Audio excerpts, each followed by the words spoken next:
Hi friends, Steve Benelek here from Steve Benelek's Mixing and Mastering. Thanks for joining me for another weekly tip. So today I just wanted to show you an easier way to set your attack and release times on a compressor. And I also wanted to explain a little bit about the ratio. So when we're using a lower ratio, we get more punch from the compressor. If we want a higher ratio, that'll give us more control over the audio. Okay, so if we're trying to reduce our dynamic range, then we want a higher ratio. Alright, if we want more punch out of our compressor, then we want a lower ratio. So what we're going to do now is have a look at our attack and release time. So I'm just going to open up a stock compressor here. Alright, now to get this set up, we're going to bring our ratio down to about 2 to start with, so it's a nice low ratio. And what we're going to do is we're going to have a slow attack and a fast release. Okay. Alright, now when I press play we should have no gain reduction.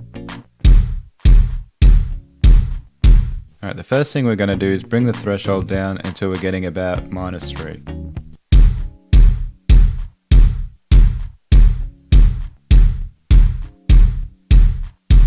Okay, now what we're going to do is we're going to start speeding up the attack time, and you're going to hear the audio is going to start getting more dull and dull. Alright, so I want you to find the sweet spot where it's not getting too dull, alright?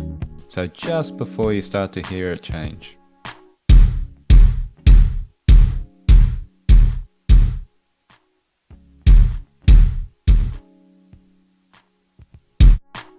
Alright, so let's just bring it back until we find the sweet spot.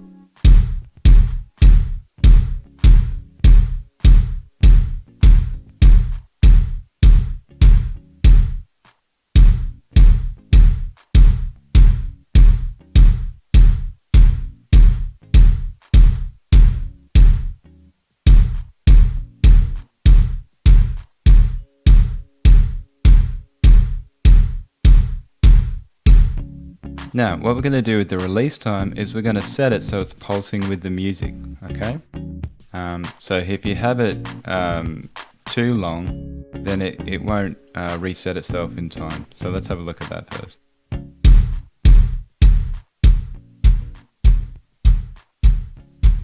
See how the compressor doesn't have enough time to reset? So we want to find where it's resetting in enough time for the next kick and it's pulsing along with the song.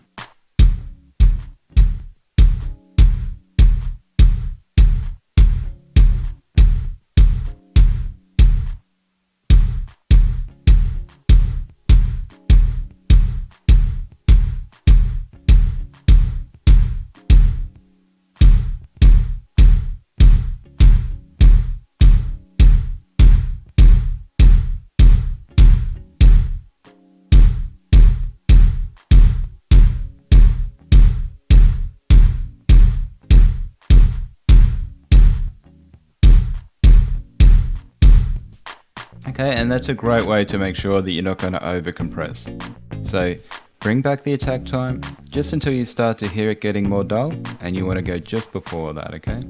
Then to set your release time so that it's pulsing along with the music, adjust the threshold so you're getting about -3 dB of gain reduction. You can go a little bit further if you want a bit heavier compression, and move that attack back a little bit faster if you want it a bit heavier. Alright, and then make sure that you match your gain as well so you can get a good comparison.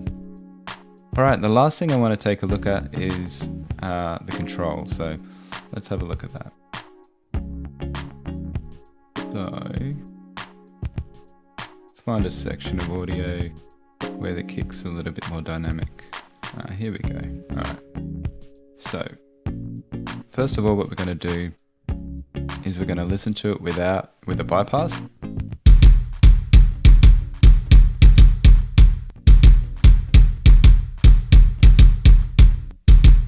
Okay, now remember I said that a higher ratio is going to control it more, okay?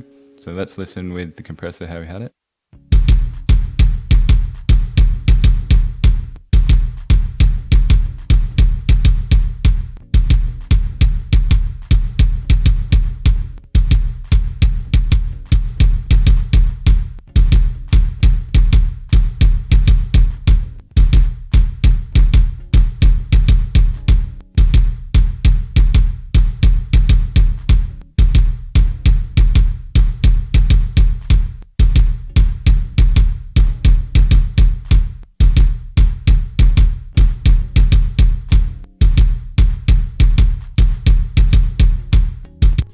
Okay, so there's just some little things to think about. So lower ratio, more punch, high ratio, more control, okay?